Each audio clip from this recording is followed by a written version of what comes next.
El cuento de nunca acabar. Cuento popular, versión de Arminda de la Vara. Había una vez un rey a quien le encantaba oír contar cuentos. Apenas se terminaba uno cuando ya quería que otro cuento empezara, y no había narrador que aguantara ese maratón. El rey era caprichoso como un niño malcriado, y a tanto llegó su deseo de escuchar cuentos que no se tentó el corazón y ofreció la mano de su hija al hombre que fuera capaz de contarle un cuento que no terminara nunca. Cuando yo muera, decía, él heredará mi reino, pero si no puede continuar el cuento indefinidamente, le cortaré la cabeza. Muchos jóvenes y viejos intentaron ganarse la mano de la princesa, y por supuesto el reino también, pero todos fracasaron, y el rey mandó a que les cortaran la cabeza con una hachita muy filosa, que mandó a hacer expresamente. Por esa razón, los que pretendían contentar al rey estaban muy asustados, y ya no aparecían por el palacio tantos hombres como al principio. Pero como nunca falta un arriesgado, una mañana tempranito llegó un joven bien parecido y bien dispuesto a heredar el reino, y la mano de la princesa, naturalmente. Muchos amigos y parientes le habían advertido el peligro si fracasaba, pero este joven bien parecido no se dejó impresionar. Tenía tanta seguridad en sí mismo que ni el recuerdo de la hacha filosa lo hizo desistir. Le hicieron pasar inmediatamente a la presencia del rey. El soberano estaba tan hambriento de cuentos que le rogó que empezara en ese instante. Para escuchar mejor, el rey se bajó del trono, tomó un cojín grandote y se acomodó en él lo mejor que pudo, como gallina en nido nuevo. Cruzó las piernas y se detuvo el mentón con la mano. Cuando el joven vio que el rey estaba en posición y actitud de escuchar, empezó así. Has de saber, oh rey, no se sabe por qué razón todos comenzaban así, que había una vez un tirano que ansiaba llegar a tener las mayores riquezas. Todo lo que la región producía le parecía poco para él. Era un tirano ambicioso, como todos los tiranos, ambicioso y previsor, porque mandó a sus esclavos, que eran miles, construir un granero enorme, tan grande que pasaron años y no podían terminarlo.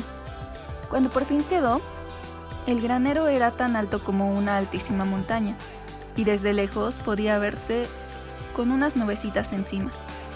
Parecía un volcán. Entonces el tirano comenzó a llenarlo de trigo.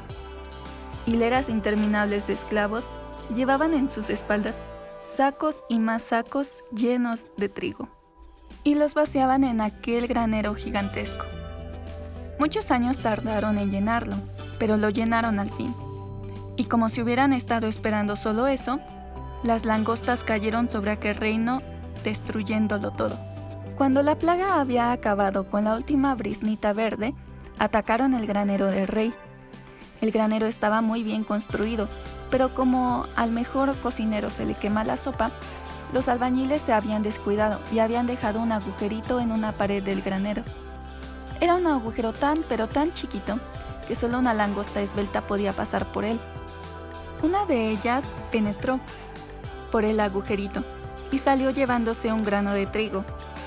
Entró otra y salió con un grano de trigo.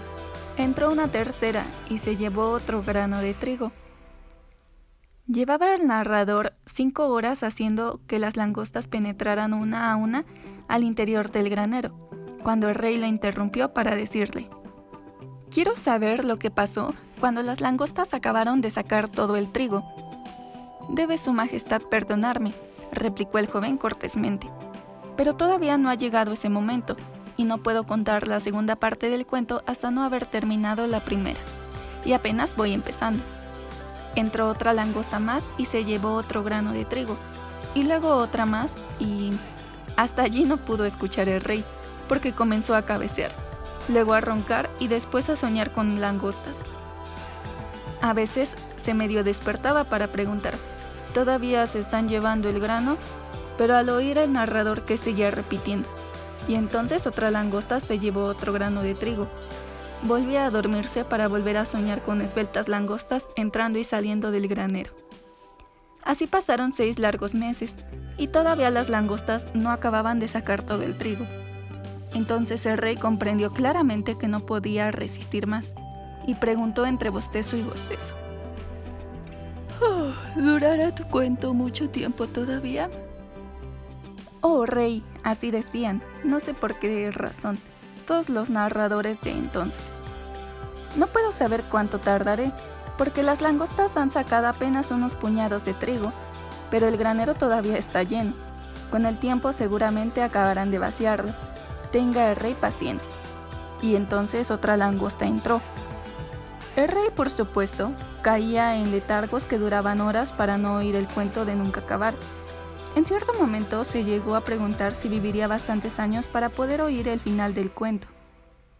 Este pensamiento lo ponía triste y lo hacía lanzar profundos suspiros que se oían hasta a las cuadras, donde los caballos despertaban asustados cada vez que suspiraba el rey.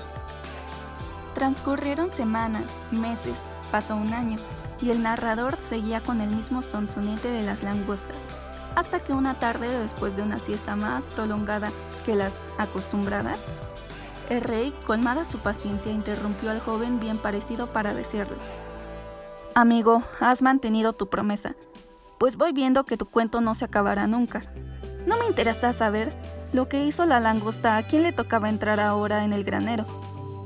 Puedes, por lo tanto, quedarte con mi hija y mi reino, con tal de que me dejes en paz y que no vuelvas a proferir una sola palabra referente a las langostas y a los granos de trigo».